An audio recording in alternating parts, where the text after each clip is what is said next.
So Samsung is about to remove a major camera from the Galaxy S27 Ultra. And this one change could end a 7-year cycle overnight. Now on paper, this looks like a downgrade. But at this point, this isn't just about the Ultra. This is Samsung completely changing their strategy. And yeah, it starts to look almost identical to Apple's. And the craziest part? What Qualcomm just confirmed changes everything. So let's get into it.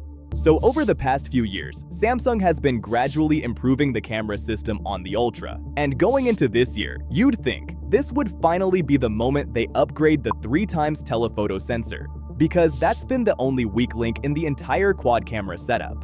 But in reality, the exact opposite is about to happen. Because according to Ice Universe, instead of upgrading it, Samsung is about to remove it entirely. That means the S27 Ultra could drop down to just 3 cameras. And if that happens, this doesn't just change the camera, it ends a 7-year cycle overnight. Instead, Samsung is expected to rely on sensor cropping from that 200 megapixel main camera to replicate a 3x zoom. Now to be fair, that might not be a bad thing, because Samsung hasn't really improved that 3x sensor in years. And when you compare it to something like the Oppo Find X9 Ultra, it's honestly not even competitive anymore. So yeah, on the surface, this looks like a downgrade. But it might actually be something much bigger, because this is Samsung quietly restructuring the Ultra lineup, and that's where things start to get interesting.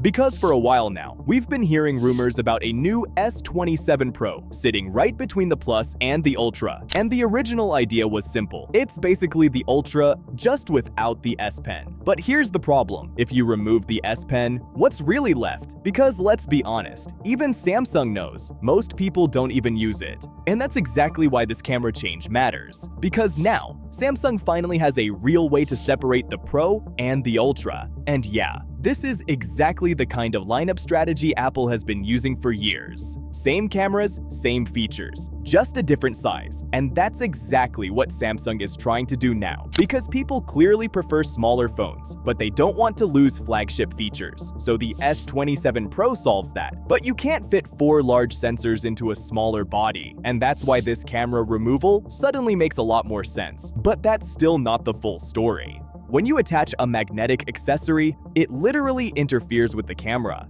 And on a smaller phone, like the S27 Pro, that problem gets even worse. And that's a real limitation, so something has to change. And this is exactly where everything clicks. Because removing that extra camera suddenly gives Samsung more room to work with. And more importantly, that extra space could finally mean a real battery upgrade, something Samsung hasn't touched in years. So yeah, this isn't just a random cut. So at this point, cameras are clearly separating the lineup, but if Samsung is copying Apple, that's just the beginning.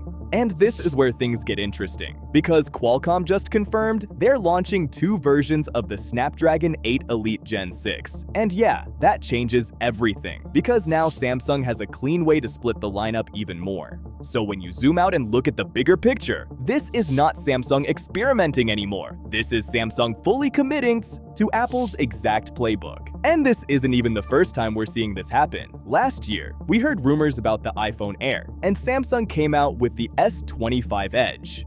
Then we started hearing about the iPhone Ultra with that new passport-style design. And now Samsung is already planning 2 fold variants. And now, Apple is preparing a camera feature for the iPhone 18 Pro Max. And yeah, Samsung will follow that too with the S27 Ultra. Click right here to see what this feature is. This is Techtics, and I will see you there.